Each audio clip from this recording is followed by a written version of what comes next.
ಗೀತಾ ಸಂಸಾರ ಸಂತೆಗೆ ಸ್ವಾಗತ. ನಾವು ಬ್ಲ್ಯಾಕ್ ಇರಲಿ ವೈಟ್ ಇರಲಿ ಲಕ್ಷಣವಾಗಿರಬೇಕು ಅನ್ನೋದು ನಿಜವಾಗ್ಲೂ ಒಪ್ಪುವಂಥ ಮಾತು. ಕಾರಣ ಇಷ್ಟೇ, ನಾವು ವೈಟ್ ಇದ್ರೂ ನಮ್ಮ ಮುಖದಲ್ಲಿ ಯಾವುದೇ ಚಾರ್ಮ್ ಇಲ್ಲ, ಗ್ಲೋಯಿಂಗ್ ಇಲ್ಲ, ಶೈನಿಂಗ್ ಇಲ್ಲ ಅಂದರೆ ಅದು ಲಕ್ಷಣವೇ ಅನಿಸಲ್ಲ. ಅದೇ ಬ್ಲ್ಯಾಕ್ ಇದ್ದರೂ ಸಹಿತ ಎಷ್ಟು ಲಕ್ಷಣವಾಗಿರ್ತಾರೆ, ಅವ್ರ ಮುಖದಲ್ಲಿ ಕಳೆ ಇರುತ್ತೆ. ಒಂದೊಂದ್ಸಲ ಏನಾಗುತ್ತೆ, ನಮ್ಮ ಟೆನ್ಷನ್ನು ಗಡಿಬಿಡಿಲಿ ನಮ್ಮ ಮುಖ ಎಲ್ಲ ನಿಜವಾಗ್ಲೂ ನಮ್ಮ ಇರೋಂಥ ರಿಯಲ್ ಬ್ಯೂಟಿನೇ ಹೋಗ್ಬಿಟ್ಟಿರುತ್ತೆ. ನಾವು ಯಾವ್ದಾದ್ರು ಅರ್ಜೆಂಟ್ ಫಂಕ್ಷನಿಗೆ, ಪಾರ್ಟಿಗೆ, ಇಲ್ಲ ಯಾವ್ದಾದ್ರು ಮದುವೆಗಳಿಗೆಲ್ಲ ಹೋಗಬೇಕು ಅಂದರೆ ತಕ್ಷಣ ನಾವು ನನ್ನ ಮುಖದಲ್ಲಿ ಗ್ಲೋಯಿಂಗು ಮತ್ತು ಶೈನಿಂಗ್ ಬರಬೇಕು, ನಾವು ತುಂಬ ಚೆನ್ನಾಗಿ ಕಾಣಬೇಕು ಅಂತ ಅಂದರೆ ಸಿಂಪಲ್ ಆಗಿ ಎಫೆಕ್ಟಿವ್ ಆಗಿ ಒಂದು ಪ್ಯಾಕನ್ನು ನಾನು ಇವತ್ತು ನಿಮ್ಗೆ ಹೇಳ್ಕೊಡ್ತೀನಿ. ತುಂಬಾ ಈಸಿ ಇದೆ ಪ್ಯಾಕು. ಮನೇಲಿರುವಂಥ ಒಳ್ಳೆ ಗಳಿತಂಥ ಬಾಳೆಹಣ್ಣು ಅಂದರೆ ತುಂಬ ಹಣ್ಣಾಗಿರಬೇಕು ಬಾಳೆಹಣ್ಣು, ಒಂದು ಅರ್ಧ ಬಾಳೆಹಣ್ಣು ತೊಗೊಳ್ಳಿ. ನೋಡಿ ಈ ರೀತಿ ಪಚ್ಚ ಬಾಳೆಹಣ್ಣು ಆಗುತ್ತೆ, ಪುಟ್ಟ ಬಾಳೆಹಣ್ಣು ಅಂತೀವಲ್ಲ ಅದು ಆಗುತ್ತೆ. ಒಂದು ಅರ್ಧ ತೊಗೊಳ್ಳಿ ಸಾಕು. ಹಣ್ಣಾದಷ್ಟು ತುಂಬ ಚೆನ್ನಾಗಿ ಬರುತ್ತೆ ಪ್ಯಾಕು. ನೋಡಿ ಇದನ್ನು ಸ್ಮೂತಾಗಿ ಪೇಸ್ಟ್ ಮಾಡ್ಕೋಬೇಕು. ನಾವು ಈ ಥರ ಚೆನ್ನಾಗಿ ಮ್ಯಾಶ್ ಮಾಡ್ಕೋಬೇಕು. ಬಾಳೆಹಣ್ಣು ಸ್ಕಿನ್ನಿಗೆ ತುಂಬಾ ಒಳ್ಳೆಯದು. ಬಾಳೆಹಣ್ಣಿನ ಪ್ಯಾಕ್ ಹಾಕೋದ್ರಿಂದ ನಮ್ಮ ಸ್ಕಿನ್ನನ್ನು ಟೈಟಾಗಿ ಮಾಡುತ್ತೆ ಮತ್ತು ಸ್ಕಿನ್ ಗ್ಲೋಯಿಂಗ್ ಆಗಿ ಸ್ಕಿನ್ನನ್ನು ಸ್ಮೂತಾಗಿ ಇರುವಂತೆ ಮಾಡುತ್ತೆ. ನೆಕ್ಸ್ಟು ಹನಿ ಅಂತೂ ಎಲ್ಲರ ಮನೇಲಿ ಇದ್ದೇ ಇರುತ್ತೆ. ಒಂದು 1/4 ಸ್ಪೂನ್ ಹನಿ ಹಾಕೊಳ್ಳೋಣ. ಜೇನುತುಪ್ಪ ನಮ್ಮ ಪ್ರಕೃತಿಯಲ್ಲಿ ಸಿಗುವಂತಹ ಅಮೂಲ್ಯವಾದ ವಸ್ತು. ಜೇನುತುಪ್ಪ ಯೂಸ್ ಮಾಡೋದ್ರಿಂದ ನಮ್ಮ ಸ್ಕಿನ್ನು ಲೈಟಾಗಿ ಬ್ಲೀಚಿಂಗ್ ಆಗುತ್ತೆ, ಸ್ಕಿನ್ನು ಸ್ಮೂತ್ ಆಗುತ್ತೆ.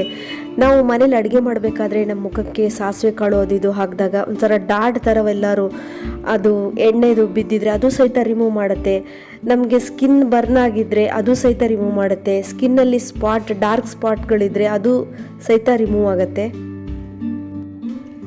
ಬಾಳೆಹಣ್ಣಿಗೆ ಚೆನ್ನಾಗಿ ಜೇನುತುಪ್ಪ ಮಿಕ್ಸ್ ಮಾಡೋಣ. ಈ ರೀತಿ ನಾವು ಮಿಕ್ಸ್ ಮಾಡ್ಕೋಬೇಕು. ನೆಕ್ಸ್ಟು ಅರ್ಧ ಲಿಂಬೆಹಣ್ಣು ತೊಗೊಳ್ತಾ ಇದ್ದೀನಿ. ಒಂದು 5-6 ಹನಿ ಆದರೆ ಸಾಕು ಲಿಂಬೆಹಣ್ಣು. ಇದನ್ನು ಹಿಂಡ್ಕೊಳ್ಳೋಣ. ಲಿಂಬೆಹಣ್ಣಿನಲ್ಲಿ ವಿಟಮಿನ್ ಸಿ ಇದೆ. ಇದು ಸ್ಕಿನ್ನಿಗೆ ತುಂಬಾ ಒಳ್ಳೆಯದು. ನಮ್ಮ ಸ್ಕಿನ್ನನ್ನು ಬ್ಲೀಚಿಂಗ್ ಮಾಡುತ್ತೆ. ನಮ್ಮ ಸ್ಕಿನ್ನನ್ನು ತಕ್ಷಣವಾಗಿ ನಾವು ವೈಟ್ ಆಗೋ ರೀತಿ ಮಾಡುತ್ತೆ. ನಮ್ಮ ಸ್ಕಿನ್ನಲ್ಲಿ ಡಲ್ ಆಗಿರುವಂಥ ಒಂದು ಪರೆನ ತೆಗೆದುಹಾಕಿ ನಮ್ಮ ಸ್ಕಿನ್ನನ್ನು ಗ್ಲೋಯಿಂಗ್ ಆಗಿರುವಂತೆ ಇದು ಮಾಡುತ್ತೆ. ಇವಾಗ 3 ಇಂಗ್ರೀಡಿಯೆಂಟ್ಸ್ನ ಚೆನ್ನಾಗಿ ಮಿಕ್ಸ್ ಮಾಡೋಣ. ನಿಜವಾಗ್ಲೂ ಎಷ್ಟು ಒಳ್ಳೆಯದಂದರೆ ಸಿಂಪಲ್ ಆಗಿದೆ, ಆದರೆ ಅಷ್ಟೇ ಎಫೆಕ್ಟಿವ್ ಆಗಿದೆ. ನೀವು ಇದನ್ನು ಅರ್ಜೆಂಟ್ ಫಂಕ್ಷನ್ನು ಮದುವೆ ಇತ್ತು ಅಂದರೆ ತಕ್ಷಣ ಮನೇಲೆ ಮಾಡ್ಕೊಂಬಿಡ್ಬೋದು. ಅದನ್ನು ನೀವು ಅಪ್ಲೈ ಮಾಡ್ಕೊಂಬಿಟ್ರೆ ಎಷ್ಟು ಗ್ಲೋಯಿಂಗ್ ಬರುತ್ತೆ ನಿಮ್ಮ ಸ್ಕಿನ್ನು. ನಿಜ ನಿಮಗೆ ಯಾರಾದರೂ ಕ್ವಶನ್ ಮಾಡೇ ಮಾಡ್ತಾರೆ, ಎಷ್ಟು ನಿಮ್ಮ ಫೇಸಲ್ಲಿ ಏನೋ ಚೇಂಜ್ ಇದೆಯಲ್ಲ ಅಂತ ಹೇಳಿಬಿಟ್ಟು. ಇವಾಗ ಇದನ್ನು ಹೇಗೆ ಅಪ್ಲೈ ಮಾಡೋದು ಅಂತ ನೋಡೋಣ. ನಿಮ್ಮ ಫೇಸನ್ನು ಚೆನ್ನಾಗಿ ವಾಶ್ ಮಾಡ್ಕೊಂಬರ್ಬೇಕು. ಮುಖದಲ್ಲಿ ಧೂಳಾಗಲಿ ಆಯಿಲ್ ಯಾವುದೂ ಇರಬಾರ್ದು. ನೋಡಿ ಈ ಥರ ನಾವು ಮಸಾಜ್ ಮಾಡುವ ರೀತಿಯಲ್ಲಿ ಈ ಪ್ಯಾಕನ್ನು ಅಪ್ಲೈ ಮಾಡಬೇಕು. ನೋಡಿ ಈ ಥರ. ಈ ಪ್ಯಾಕು ನೀವು ವಾರದಲ್ಲಿ 3-4 ಸಲ ಸಹಿತ ಯೂಸ್ ಮಾಡ್ಬೋದು. ಏನೂ ಸೈಡ್ ಎಫೆಕ್ಟ್ ಆಗೋದಿಲ್ಲ. ನಿಧಾನವಾಗಿ ನಿಮಗೆ ಪಿಗ್ಮೆಂಟೇಷನ್ ಸಹಿತ ಕಡಿಮೆ ಆಗುತ್ತೆ, ಮತ್ತು ಸನ್ ಟ್ಯಾನ್ ಎಲ್ಲ ಕಡಿಮೆ ಆಗುತ್ತೆ, ಮತ್ತು ಸ್ಕಿನ್ನಲ್ಲಿರುವ ಬ್ಲ್ಯಾಕ್ ಹೆಡ್ಸ್, ವೈಟ್ ಹೆಡ್ಸ್ ಮತ್ತು ಬ್ರೌನ್ ಕಲರ್ ಡಾಟ್ಸ್ಗಳೆಲ್ಲ ಇರುತ್ತೆ ಅದೆಲ್ಲ ರಿಮೂವ್ ಮಾಡುತ್ತೆ, ಮತ್ತು ಡೆಡ್ ಸ್ಕಿನ್ ರಿಮೂವ್ ಮಾಡುತ್ತೆ. ಹೀಗೆ ನೀವು ಅಪ್ಲೈ ಮಾಡ್ತಾ ಬಂದರೆ ನಿಮ್ಮ ಸ್ಕಿನ್ನು ನಿಧಾನವಾಗಿ ಒಳ್ಳೆ ಗ್ಲೋಯಿಂಗ್ ಆಗುತ್ತೆ ಮತ್ತು ಸಾಫ್ಟ್ ಆಗುತ್ತೆ ಸ್ಕಿನ್ ನಿಮ್ಮದು.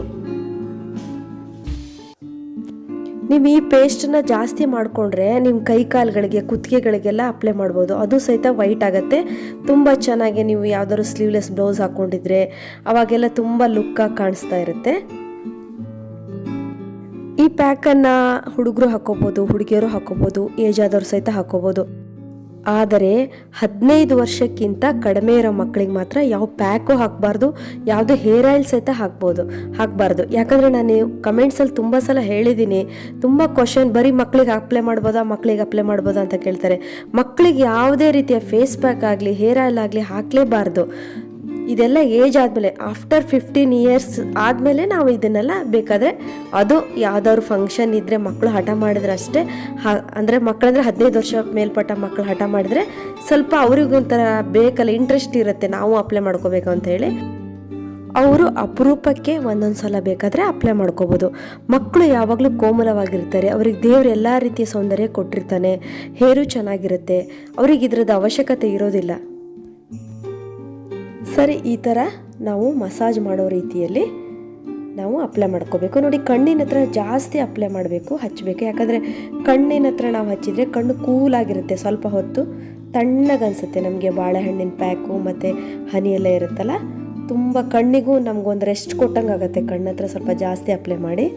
ನೋಡಿ, ಈ ಥರ ಎಲ್ಲ ಇಡೀ ಫೇಸಿಗೂ ಅಪ್ಲೈ ಮಾಡ್ಕೋಬೇಕು. ನಿಮ್ಮ ಫೇಸು ಒಂದು ಸ್ವಲ್ಪ ಟೈಟ್ ಆದಂಗೆ ಆಗುತ್ತೆ, ಆವಾಗ ಹೋಗಿ ವಾಶ್ ಮಾಡ್ಕೊಂಡು ಬನ್ನಿ. ತಣ್ಣೀರಲ್ಲಿ ವಾಶ್ ಮಾಡಿ, ಸೋಪ್ ಹಚ್ಚಿ ವಾಶ್ ಮಾಡಬಾರ್ದು. ಯಾಕಂದರೆ ಫಸ್ಟಿಗೆ ನೀವು ಕ್ಲೀನಾಗಿ ಮುಖ ತೊಳ್ಕೊಂಬಂದಿರ್ತೀರ. ಈ ಪ್ಯಾಕ್ ಹಾಕಿ ನೀವು ವಾಶ್ ಮಾಡಿದ್ರೆ ಒಂಥರ ಶೈನಿಂಗ್ ಬರುತ್ತೆ. ನಿಮ್ಗೆ ಗೊತ್ತಾಗತ್ತೆ, ಪ್ಯಾಕ್ ಹಾಕಿ ನೋಡಿ, ಆಮೇಲೆ ಗೊತ್ತಾಗತ್ತೆ ಎಷ್ಟು ಶೈನಿಂಗ್ ಬರುತ್ತೆ ಅಂಥೇಳಿ.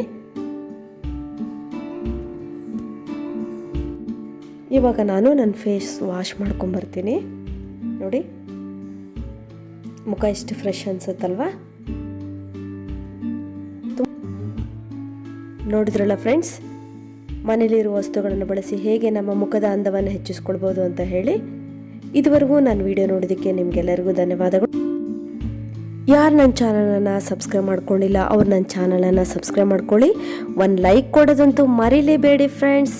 ಬಿ ಹ್ಯಾಪಿ, ಟೇಕ್ ಕೇರ್, ಬಾಯ್.